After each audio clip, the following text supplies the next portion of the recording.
Hi, this is Thomas with Believe in the Run. This is Megan with Believe in the Run. And today we're doing Between Two Shoes.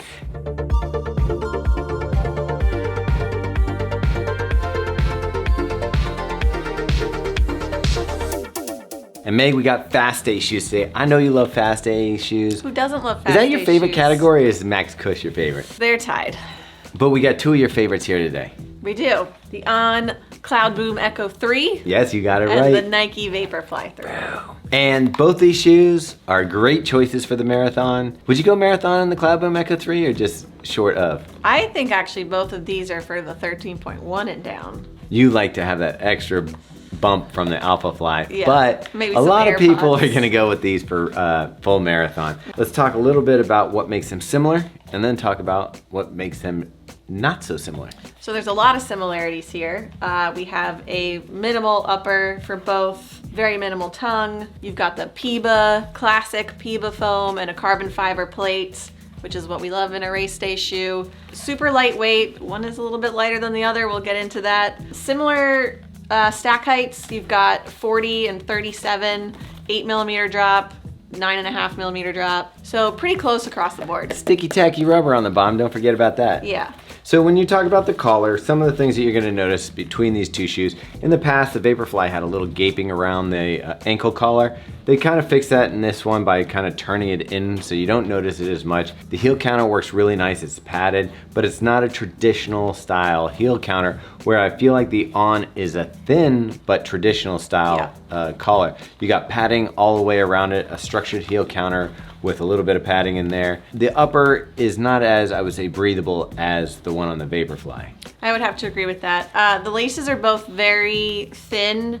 These are extremely long, and also once you tie them, they are staying tied. So kind of a benefit for race day, you don't have to worry about that, but also like mine are still tied because it's pain. Well, one reason it's long is like, see these extra holes?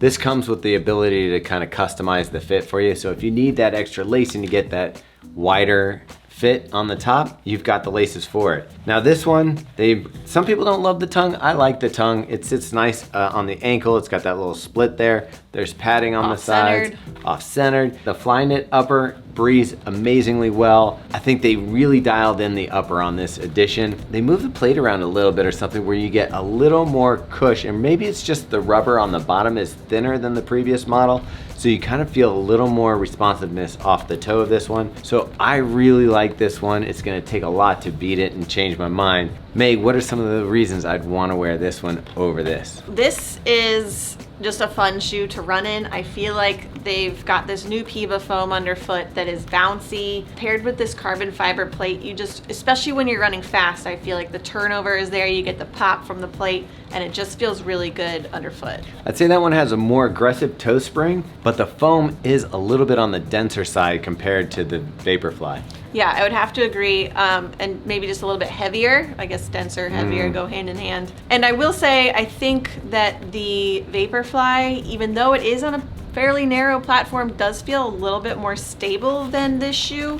I think it's because it's wide up here in the front. It doesn't look like that much of a difference, but I really do feel like this one feels like you're running on that razor versus this guy here, where you feel like if you're landing off the toe and coming off the toe, I feel like there's plenty of bounce and feel underneath the foot there, where this one feels a little more like a rocker experience where you're just popping and going through. One of the differences that we mentioned earlier is the weight. My women's 7.5 for the Vaporfly comes in at 5.3 ounces. It's probably the lightest shoe I own.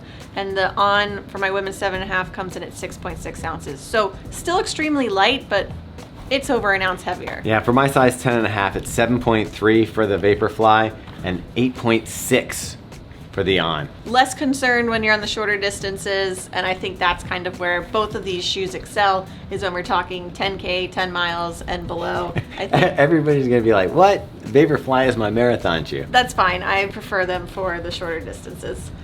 The other differential here is the price tag. Vaporfly remains at $250, but the On is $289, nearly $300. So you are going to be dishing out an additional 40 bucks. Hands down, Vaporfly wins for me. It wins for me on weight. It wins for me on price. It wins for me on fit. And I like the feeling of having that more stable front toe area underneath my foot. So sorry to On and the Cloudboom Echo 3. I think you're a really nice choice for somebody else, but for me, I'm gonna stick with the Vaporfly 3. I've raced in both of these shoes this summer, so I obviously am a big fan of both. However, I do have to agree with Thomas. I think when it comes down to choosing between the two, when you look at factors like the price tag and the overall weight, the Nike Vaporfly just kind of disappears underfoot, and you can't beat that. All right, so there you have it, between two shoes. Vaporfly 3, still the champ, race day pick. Not for Meaghan on race day. What would you wear on race day, Meaghan? You still going back to a fresh pair of Alphafly 1s? We're talking the marathon? Yeah. Probably. TBD this fall. Yeah, we want to see, like, if you get a hold of Vaporfly or Alphafly 3, could change your mind. Or if there's another brand out there that has something special. All right, so that's where we are right now. Hope you enjoy this, and see you next time between two shoes.